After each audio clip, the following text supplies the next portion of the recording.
Saya ada lihat YouTube di mana Ustadz mengatakan bahwa pada pendapat Ustadz hukum solat berjamaah di masjid bagi lelaki adalah wajib. Ustadz telah memberikan 5 dalilnya. Namun ada juga pendapat yang mengatakan ianya sunat muakkad. Adakah ini boleh dianggap sebagai sebuah khilafiyah? Menurut mazhab Syafi'i sunnat. Menurut mazhab Maliki salat berjamaah di masjid sunnat muakkad. Menurut mazhab Syafi'i fardu kifayah. Menurut mazhab Hambali fardu ain. Itulah mengapa banyak masjid di tempat kita orang tidak datang ke masjid kerana dia berpahaman fardu kifayah. Asal sudah ada imam dengan makmum, sudah fardu kifayah. Macam memandikan jenazah fardu kifayah. Awak tak ikut mandi jenazah, dah cukup dah fardu kifayah.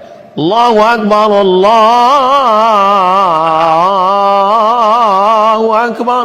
Awak tak ke masjid, fardu kifayah. Salahkah Imam Syafi'i? Tidak. Kerana masa itu masjid kecil orang banyak, maka cukuplah yang ada di dalam masjid itu saja. Sekarang terbalik, masjid besar orang tak ada.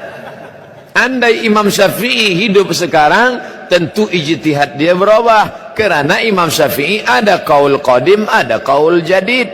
Semasa dia di Kufah, Irak, qaul qadim.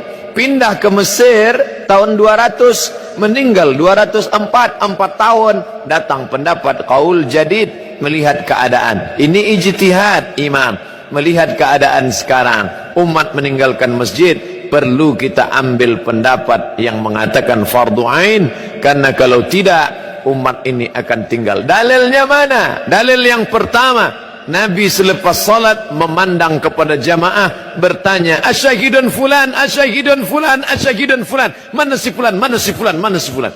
Andai fardu kifayah, tentu Nabi tak bertanya, cukuplah kita sahaja, yang lain tak sembahyang pun tak apa ke masjid, fardu kifayah.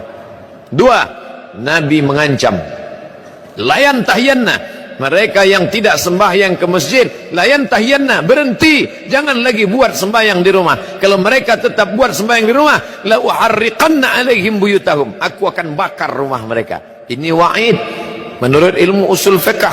Wa'id litahdid, ancaman litahrim, perbuatan itu haram, maka haram lawan daripada haram adalah wajib. Yang ketiga, ketika sedang perang, wa idza kunta fihim, ketika kau berada bersama mereka sedang perang, fa aqamta lahumus shalah, engkau melaksanakan salat. Dalam perang pun tetap salat berjamaah, namanya salat khauf. Imam di hadapan, makmum 2 baris. Baris pertama salat, baris kedua memegang tombak anak panah menjaga serangan musuh. Selepas salat baris pertama mundur ke belakang, baris kedua maju ke hadapan.